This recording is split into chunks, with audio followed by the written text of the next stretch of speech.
Assalamualaikum warahmatullahi wabarakatuh. Pada video kali ini saya akan menjawab pertanyaan. Nah, tunggakan utang itu sampai puluhan juta, bahkan ratusan. Apakah pihak pinjol ini bisa mengajukan penyitaan aset nih? Nah, jadi gini teman-teman ya, langsung saja nih saya bahas. Oke, jadi pertanyaan mungkin di benak kalian, kalau kalian sedang pinjol sampai belasan, bahkan puluhan juta, bahkan sampai ratusan juta, apakah si pihak pinjol ini bisa menyita aset kalian yang sedang gagal bayar? Nah, jadi gini teman-teman ya, saat ini pinjaman online itu telah menjadi pilihan utama bagi banyak orang untuk mendapatkan dana cepat. Syaratnya untuk mengajukan itu sangat mudah ya, dan prosesnya relatif cepat. Nah, umumnya hanya dalam hitungan jam aja. Namun, kini banyak yang mengalami kesulitan membayar PD pinjaman online, hingga berujung galbay atau alias gagal bayar. Nah, dalam situasi tersebut, muncul pertanyaan penting tentang sejauh mana lembaga keuangan ini dapat melangkah dalam menagih kembali utang debiturnya yang mengalami tunggakan. Terutama ketika jumlah tunggakannya itu mencapai belasan juta, puluhan juta, bahkan ratusan juta. Nah, salah satu pertanyaan yang sering muncul adalah apakah pinjol ini memiliki kewenangan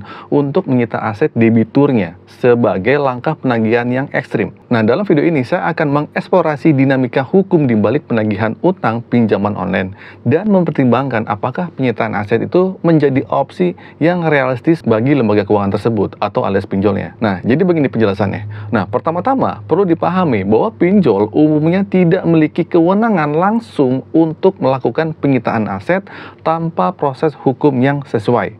Sampai situ kalian catat ya. Nah, untuk menyita aset, lembaga keuangan tuh harus melalui pengadilan dan memperoleh putusan yang mengizinkan penyitaan barang tersebut. Proses ini memakan waktu dan biaya yang signifikan. Nah, meskipun begitu, pinjol masih memiliki opsi hukum untuk menagih utang dari debitur yang gagal membayar. Nah, mereka itu dapat mengajukan gugatan ke pengadilan, itu dibolehkan untuk meminta putusan pembayaran utang. Ya, itu pun sidang perdata namanya.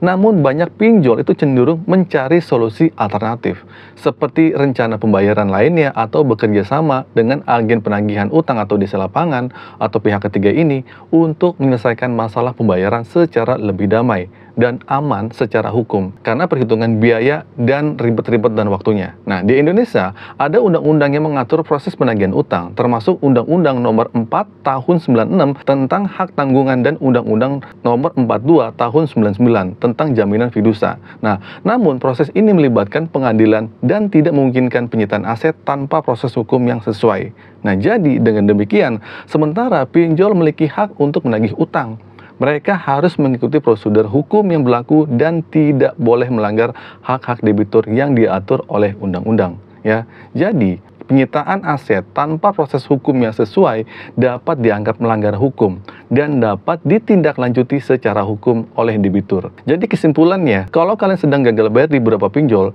nggak mungkin aset kamu disita. Nggak ada dan nggak pernah ada sejarahnya kalian sedang gagal bayar pinjol di apapun, yang ilegal apapun yang legal OJK, aset kamu disita. Itu nggak ada. Oke, jadi gitu teman-teman ya, video kali ini singkat saja. Semoga video ini bermanfaat.